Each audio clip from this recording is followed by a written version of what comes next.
got in the tree probably about 5:30 or so, and I was like, oh, it's probably one of those does, no big deal. Well, my trail cameras just checked in, and there was I don't know if he's a shooter. For me, he'd be a shooter for a lot of people. I don't know if I'd shoot him now, having filled one of my tags already. But he's a nice buck, and he was standing right here under me.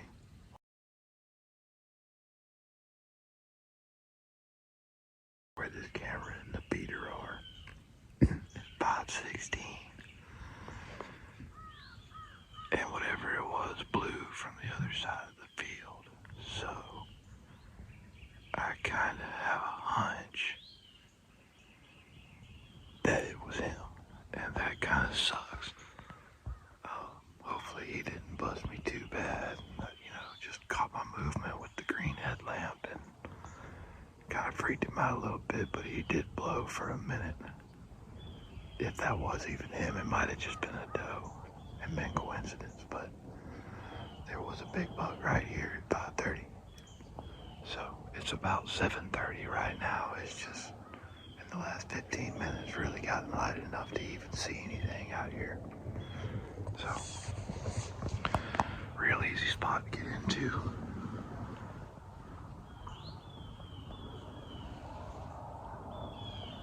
I don't even know if you can see that. There's a double ladder stand right below me. And so I put one more stick. It's 17 foot, so I put one more stick in my stand up above it, and that gets me high enough, as high as I want to be to see out over this field and back into the back of it. So I'm rambling. I'm gonna call a little bit this morning. There's like 3 bucks in here that I would seriously consider shooting.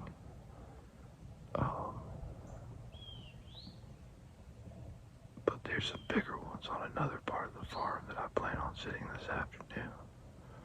So I'm kind of on the fence about it, but if they get out here in front of me this morning and the old knees get to shaking, then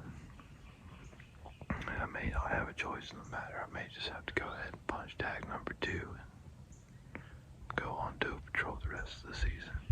But anyhow, I'm gonna put this away. Get quiet again.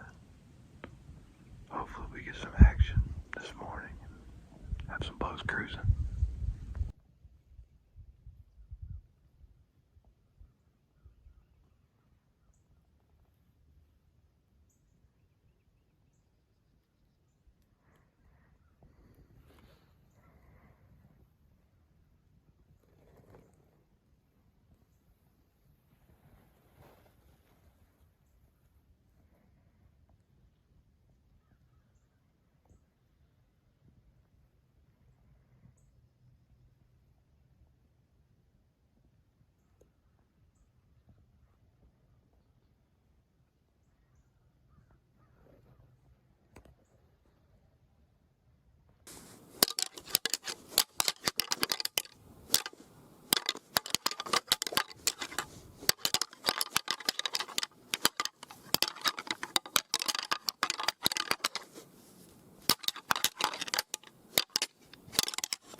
7 PRC just barked.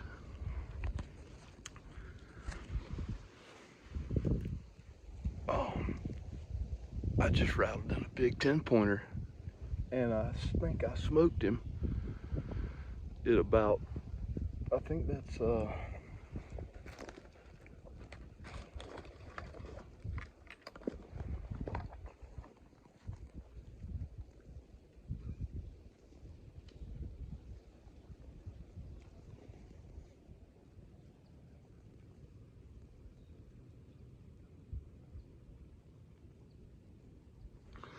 I think it's 165 yards over there. So really glad I brought the big gun out. I'm shaking. I'm more shook up about that one than I am the one I killed with my bow a few weeks ago. Whew, I rattled him in with these rattling horns. They're not new. I'm shaking. I can't. Hold on, I'll be back. All right, I'm down. Walking over here, I'm pretty sure, looking back at the video, I'm pretty sure he dropped in his tracks. So, 165, 175 yard shot. Bergara B14 7mm PRC. The Vortex Viper. 6.5 to 20 by 50. This thing is deadly. I say that, I better get up here on him and lay hands on him before I keep talking and hyping up this rifle, but I'm pretty sure I saw him go down. He should be right up here. If my calculations are correct.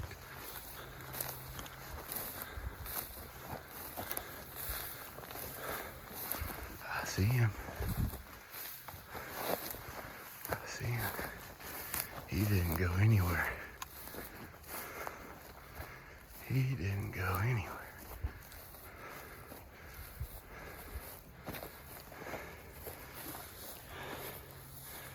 Hit him in the neck.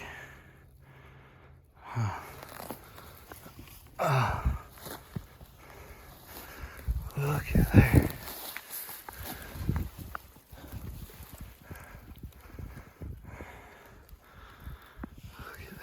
Look at there.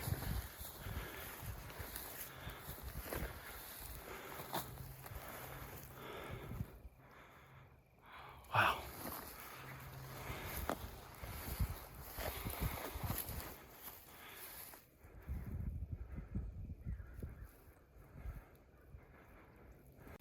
Well, that's a good one. My 2025-2026 Georgia deer season, as far as bucks are concerned, has come to an end.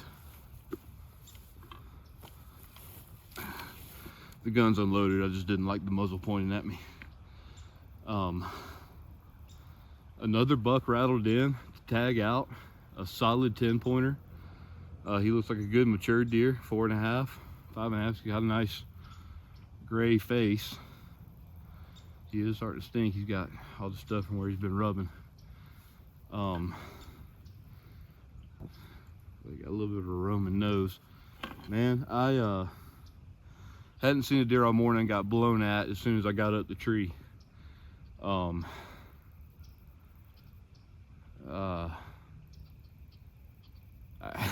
Sorry, I'm speechless. I've never been tagged out this early with two just wall hanger bucks. I mean, this is more than I could ask for, really. I'm speechless. I'm blown away. I rattled him in. Rattle horns. These are sheds that came shortly after my grandmother passed, a little over a year ago. These sheds were in her utility room. And I asked my dad if I could have them. I had planned to make some rattling horns out of them, and I just never did. And so yesterday I saw them sitting on the shelf, and I was like, I'm gonna make some rattling horns out of those. Go try them out tomorrow. and I tried them out, and they worked. Mema was definitely with me today. Looking down, she's always with me, but she's you know, I've got a special connection between her and this place. This farm originally belonged to my dad's stepdad, who was Mema's husband, Mr. Wesley. Mr. Wesley owed him for a long time, until he unfortunately passed away unexpectedly. Now my cousin Shane and Wesley's son John, Uncle John, own the farm, and they are gracious enough to let me come hunt these beautiful, gorgeous whitetail, and they let me chase them, and yeah, I don't know what else to say. I rattled them in. I'm speechless.